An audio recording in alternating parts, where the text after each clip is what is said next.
Notre sommelier Serge Leduc est de retour pour notre plus grand plaisir, lui aussi. Oui. Donc, vin blanc aujourd'hui. Oui, mais on va, avant, on va parler du Mont-Granier, entre autres. Effectivement. Effectivement. La grosse roche. Wow. On le Effectivement. voit en photo déjà. Donc, Oui, exactement. magnifique. C'est un mont, hein, Effectivement, parce qu'on poursuit un peu notre voyage, parce qu'on Ben a oui. vu, on a situé la Savoie, on a vu les différents crus, les cépages, on a fait un petit tour dans les Alpes, à Chamonix, entre autres, la Suisse, l'Oévian, et la semaine dernière, le palais idéal du facteur Cheval. On se rappelle de... C'était pas son. Il n'était pas facteur à cheval, hein, c'était son nom. Oui, C'est ça, exactement. Oui, exactement, parce qu'on a cherché le cheval. Oui, oui, en effet. Et puis donc, le Mont-Granier, effectivement, en 1248, j'y ai pas assisté. Oui, bien, personne, Serge, je te rassure. Ce mont-là s'est affaissé. Et puis, c'est quand même pas rien. Hein? C'est 1933 mètres au-dessus du niveau de la mer. Et puis, c'est passé du 24 au 25 novembre 1248. Il s'écroule, puis il a écrasé 16 villages, tuant environ 1000 personnes. Et puis, on dit que c'est 500 millions de mètres cubes qui s'est affaissé. Ça doit donner c'est un gros paquet de roche 3/4. De la roche 3/4, je me demandais c'était combien. Mais... Il doit en avoir beaucoup. Et puis là, on peut voir sur la prochaine image, je crois, oui, c'est ça. Donc, c'est une grosse falaise de 900 mètres de haut. Donc, c'est sûr que si tu t'en viens en vélo au-dessus, tout se peine d'arrêter parce que... oui, moi, on débarque, là. Les chances de débarque sont très grandes. Sont très grandes, exactement. Ça va être ton dernier tour de vélo, sûrement, aussi. Ah, mais ça donne une bonne glissade, là. C'est un tube ou quelque chose. Oui, ça, j'avoue. Moi, je ne m'essaierais pas. Ça doit être toute une descente. Oui, toute une descente. Et puis, tout près de là, on s'en va maintenant au domaine Perceval. C'était un vignoble quand même fondé en 1910 par François Perceval. Et puis, j'ai eu l'opportunité de rencontrer Pascal Perceval, qui en est la 4e génération. Donc, une transmission familiale assez importante. C'est quand même un gros vignoble. On compte aujourd'hui 54 hectares de vignes, ce qui est quand même pas rien.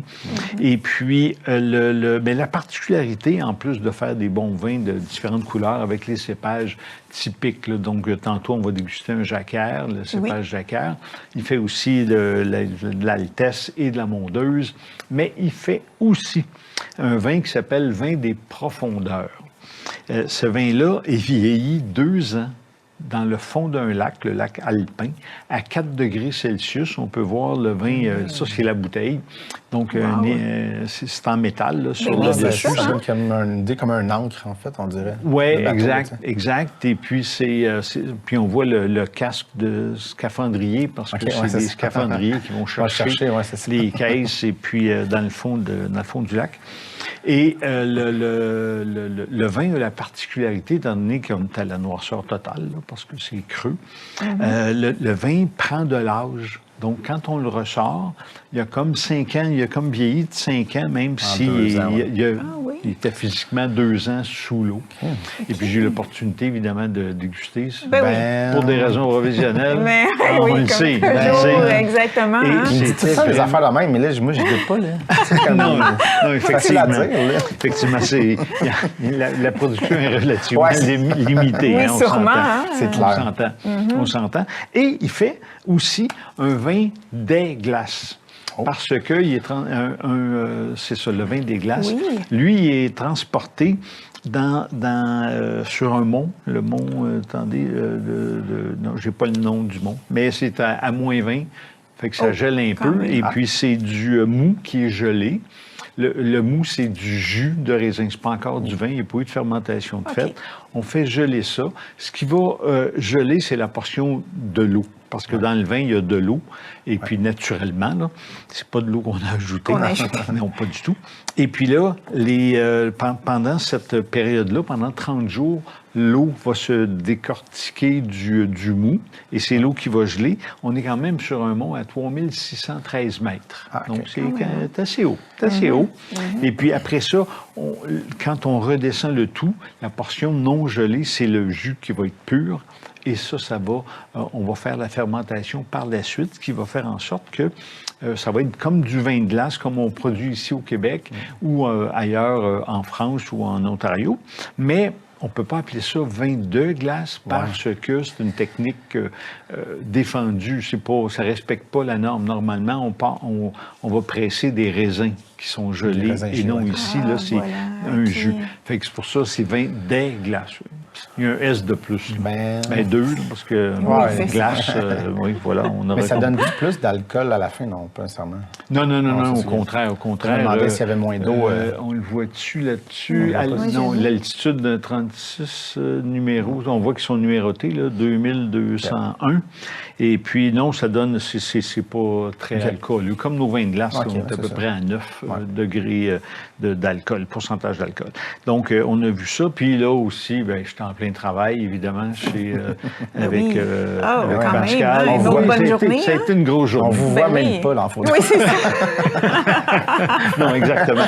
Ça fut vraiment, on avait en plus des petites bouchées, là. Cachées à l'arrière des bouteilles. Oui, là. Non, on les voit devant. Oui, je viens de voir les baguettes. C'est ça, exactement. Du pain baguette, c'était vraiment une très, très belle dégustation. M. Perceval, en plus, nous a fait faire un tour dans les vignes. Ça fut vraiment très, très agréable. Une belle journée. Oui, tout à fait. Tout à fait. Et puis là, un de ces domaines s'appelle le Château de la Gentilhommière. C'est difficile à prononcer.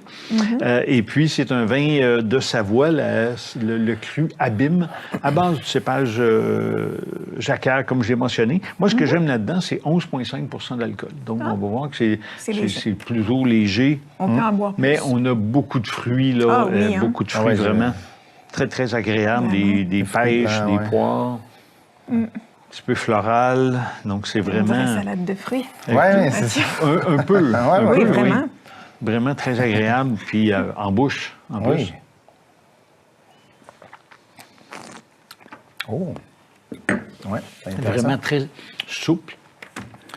Sur le fruit, beaucoup, oui, c'est ça. Oui, beaucoup de fruits, des pâtes aux fruits de mer, saumon fumé avec une petite tartinade de fromage à la crème.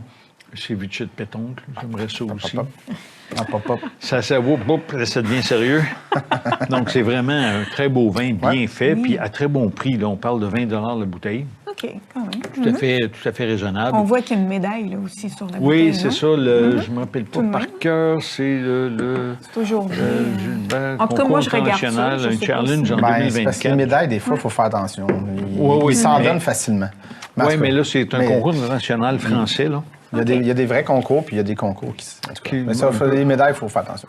Oui, c'est sûr. Dans l'ensemble, je ne dis pas là. Oui, mais ça vaut la peine ici. Médaille, pas de médaille, là. Moi, je trouve que c'est vraiment agréable. Oui. M. Perceval travaille vraiment très bien. C'est vraiment c'est vraiment un beau produit. Donc, c'est le château, Serge, on répète? De la Gentilhommière. Ah oui, voilà. C'est bon Scrabble, ça. Oui, ça doit être pas pire, ça. Voilà. Mais merci, Serge, pour cette belle proposition et ce cours d'histoire magnifique. On se retrouve la semaine prochaine. Sans faute. Yes.